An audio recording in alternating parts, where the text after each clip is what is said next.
ICC champions trophy semi ഫൈനലിൽ ഓസ്ട്രേലിയയെ പരാജയപ്പെടുത്തി ഇന്ത്യ ഫൈനലിലേക്ക് പ്രവേശിച്ചിരിക്കുകയാണ്. ദുബായിൽ നടന്ന മത്സരത്തിൽ 4 വിക്കറ്റിന്റെ വിജയമാണ് ഇന്ത്യ സ്വന്തമാക്കിയത്. ഓസ്ട്രേലിയ ഉയർത്തിയ 265 റൺസിന്റെ വിജയലക്ഷ്യം ഇന്ത്യ 11 പന്ത് ബാക്കി നിൽക്കെ മറികടക്കുകയായിരുന്നു. തുടർച്ചയായ 3ാം ചാമ്പ്യൻസ് ട്രോഫി ഫൈനലിലാണ് ഇന്ത്യ യോഗ്യത നേടിയിരിക്കുന്നത്.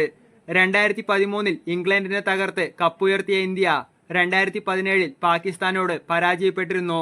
ഇപ്പോൾ ഒരിക്കൽ നേടിയതും ശേഷം നഷ്ടപ്പെടുത്തിയതുമായ കിരീടമാണ് ഇന്ത്യ ലക്ഷ്യമിടുന്നത്.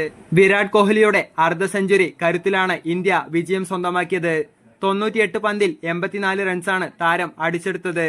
5 ബൗണ്ടറികൾ അടങ്ങുന്നതായിരുന്നു താരത്തിന്റെ പ്രകടനം. ഇതിന് പിന്നാലെ ഒരു തകർപ്പൻ നേട്ടമാണ് വിരാട് കോഹ്ലി സ്വന്തമാക്കിയത്.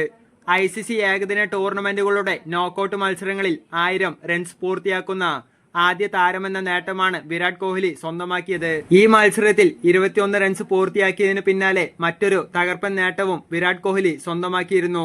ഏകദിനത്തിൽ ചേസിംഗിനിടെ 8000 റൺസ് പൂർത്തിയാക്കുന്ന ചരിത്രത്തിലെ 2ാമത്തെ താരമെന്ന നേട്ടമാണ് വിരാട് കോഹ്ലി സ്വന്തമാക്കിയത്. ഇതിഹാസ താരം സച്ചിൻ ടെണ്ടുൽക്കറിന്റെ പേരിൽ മാത്രമാണ് ഇതിനു മുമ്പ് ഈ നേട്ടം ഉണ്ടായിരുന്നത്. മാർച്ച് 9-നാണ് ഫൈനൽ മത്സരം.